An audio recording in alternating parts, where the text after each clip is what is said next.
আসসালামু আলাইকুম। আজকে আমরা এইচএসসি 2024 যশোর বোর্ডে একটা সৃজনশীল করব। এটা ফিজিক্স সেকেন্ড পেপারে আসা একটা ম্যাথ। দেখো কোয়েশ্চেনে কি চাইছে। পরীক্ষাগারে দেখা যায় একটি সমান্তরাল পাত ধারকের প্রত্যেকটি পাতের ক্ষেত্রফল 1.55 মিটার স্কোয়ার। সো সমান্তরাল পাত ধারকের পাতের ক্ষেত্রফল আমাদের দেওয়া আছে। তারপরে পাতদ্বয়ের মধ্যবর্তী দূরত্ব দেওয়া আছে 2 সেন্টিমিটার। সো মধ্যকার ডিস্টেন্স ডি দেওয়া আছে এবং তা বাতাস দ্বারা পূর্ণ আছে। সো বাতাস দ্বারা পূর্ণ বলতে আমাদের এখানে ডাইইলেকট্রিক ধ্রুবক 1 নেওয়া হয়েছে, সেটা বোঝানো হয়েছে। আচ্ছা, পাতদ্বয়ের মধ্যকার বিভব পার্থক্য 50 ভোল্ট। সো বিভব পার্থক্যের মানও আমাদের দেওয়া আছে। তারপর আমাদের বলছে কি, পাতদ্বয়ের মধ্যে যদি আমি 2.5 ডাইইলেকট্রিক ধ্রুবক বিশিষ্ট একটি পদার্থ দ্বারা পূর্ণ করি তাহলে সঞ্চিত শক্তির পরিবর্তন হয়। এটা মেক সেন্স, কারণ ডাইইলেকট্রিক ধ্রুবকের মান যদি আমরা চেঞ্জ করি অবশ্যই ধারকত্ব চেঞ্জ হয়ে যাবে। সো ধারকত্ব চেঞ্জ হলে কি হবে, সঞ্চিত শক্তিরও কি পরিবর্তন হয়ে যাবে। এপসাইলন নটের মান আমাদের এখানে দেওয়া আছে। ইন কেস যদি কেউ না জানি আমরা এখান থেকে ইউজ করতে পারবো। আমাদের গতে জিজ্ঞেস করছে কি, উদ্দীপক অনুসারে ধারকের ধারকত্ব বের করব। সো উদ্দীপকের যে ধারক, সেই ধারকটা হচ্ছে সমান্তরাল পাত ধারক। আমরা তো জানি যে সমান্তরাল পাত ধারকের ধারকত্বের যে ইকুয়েশন সেটা হচ্ছে epsilon naught A by D. এটা কখন প্রযোজ্য, যখন কে হচ্ছে 1, অর্থাৎ বায়ু মাধ্যমে যখন আমার ধারকত্বটা তৈরি হবে তখন এটা প্রযোজ্য। সো এখানে যেহেতু কে যখন 1 তখনই আমাদের ধারকত্ব বের করতে বলছে। সো আমরা এই সিটা ইউজ করব। ইপসাইলনের মান কত আমরা এখানে দেওয়া আছে 8.854 ইন্টু 10⁻⁻12 ইন্টু এ কত, এ তো এখানে দেওয়া আছে। সবগুলো এসআই এককে নিয়ে নিতে হবে কেয়ারফুলি। যদি এখানে সেন্টিমিটার স্কোয়ার থাকতো তাহলে আমরা মিটার স্কোয়ারে নিয়ে যেতাম 10⁻⁻4 গুণ দিয়ে। আর নিচে আমাদের কি নিতে হবে, পাতদ্বয়ের মধ্যকার দূরত্ব ডি, সেটা কত দেওয়া আছে 2 সেন্টিমিটার। বাট আগেই বলছি সবগুলো এসআই এককে রাখতে হবে। তো 2 সেন্টিমিটার থেকে মিটারে আমরা নিয়ে যাব। তারপর যদি আমরা ক্যালকুলেশন করি আমরা দেখব আমাদের রেজাল্ট হবে 6.86 ইন্টু 10⁻⁻10 ফ্যারাডে। সো তুমি চাইলে এখান থেকে মাইক্রো ফ্যারাডে নিয়ে যেতে পারো বা এখানে রেখে দিতে পারো, সমস্যা নেই। এটা হচ্ছে আমাদের অ্যান্সার। এখন চলো ঘট দেখি কি বলছে। ধারকটি ডাইইলেকট্রিক পদার্থ দ্বারা পূর্ণ করলে সঞ্চিত শক্তির যে পরিবর্তন হয় তা গাণিতিকভাবে বিশ্লেষণ করো। বা আমরা প্রমাণ করে দেখাবো, এই যে ডাইইলেকট্রিক পদার্থ দ্বারা যদি পূর্ণ করা হয় ধারকত্বটাকে তাহলে তার সঞ্চিত শক্তির চেঞ্জ হবে।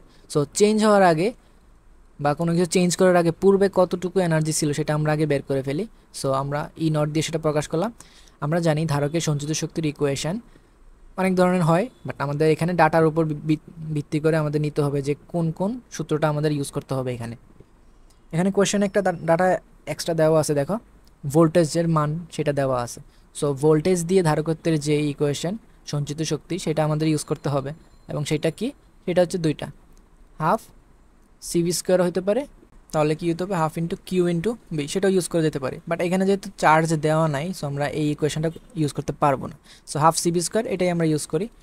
সো হাফ ইন্টু ধারকত্বের মান তো দেওয়া আছে 6.86 ইন্টু 10⁻⁻10 ইন্টু ভি স্কোয়ার। এখানে ভোল্টেজ ডিফারেন্স কত 15। সো আমরা যদি ক্যালকুলেশন করি আমরা দেখব 8.57 10⁻7 জুলস। সবগুলো এসআই এককে ইউজ করলাম, তাহলে আমাদের অ্যান্সার কী হিসেবে বের হবে, জুলে বের হবে। ওকে, সো এখন আমরা সি প্রাইম বের করব, অর্থাৎ যখন আমরা ডাইইলেকট্রিক পদার্থ দ্বারা পূর্ণ করব ধারকত্বটা তখন আমাদের ধারকত্বের মান কত সেটা। তো সেটার জন্য আমাদের কে টার্মটা নিয়ে আসতে হবে এখানে, ইপসাইলন নট কে A by D. So epsilon naught A by D অর্থাৎ এই পুরো ভ্যালুটার মান তো আমরা একটু আগে বের করছি। সো আমরা চাইলে এই পুরো ভ্যালুটা এখানে বসাইতে পারি 6.86 ইন্টু 10⁻10। এটার সাথে আমাদের গুণ দিতে হবে কত, কে এর মান, কে কত 2.5 ডাইইলেকট্রিক ধ্রুবকের মান। সো এখন যদি ক্যালকুলেশন করি আমরা দেখব আমাদের রেজাল্ট হবে 1.71 ইন্টু 10⁻9 ফ্যারাডে। সো আমরা পরিবর্তিত যেই ধারকত্ব সেটাও বের করে ফেললাম। সো এখন আমাদের পরিবর্তিত যেই এনার্জি সেটাও বের করে ফেলি, half C prime V square. এখন একটা কথা, যখন আমরা ধারকত্বটাকে চেঞ্জ করে অর্থাৎ ডাইইলেকট্রিক ধ্রুবকটা 1 থেকে 2.5 করে ফেলছি, এই পুরো প্রসেসে কিন্তু আমরা বিভব পার্থক্য সেমই রাখতেছি। অর্থাৎ বিভব পার্থক্যের যেহেতু কোনো চেঞ্জ নাই এই কেসেও আমরা বিভব পার্থক্য কি আগেরটা ইউজ করব। সো সি এর মান 1.71 টেন ইনভার্স 9 ইন্টু ভোল্টেজ আগেরটাই 50 স্কোয়ার হবে। সো আমরা যদি ক্যালকুলেশন করি আমরা দেখবো আমাদের রেজাল্ট হবে 2.14 ইন্টু 10 ইনভার্স 6 জুল।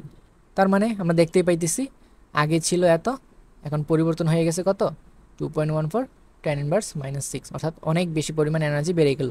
সো কতটুকু এনার্জি বাড়ছে সেটাও যদি আমরা এখন বের করে ফেলি, ডেল্টা ই অর্থাৎ ই প্রাইম থেকে ই নট বাদ দেব, বাদ দিলে আমাদের রেজাল্ট হবে 1.28 ইন্টু 10 ইনভার্স 6 জুল। ওকে, সো এটা হচ্ছে আমাদের অ্যান্সার। আশা করি বুঝতে পারছো। আল্লাহ হাফেজ।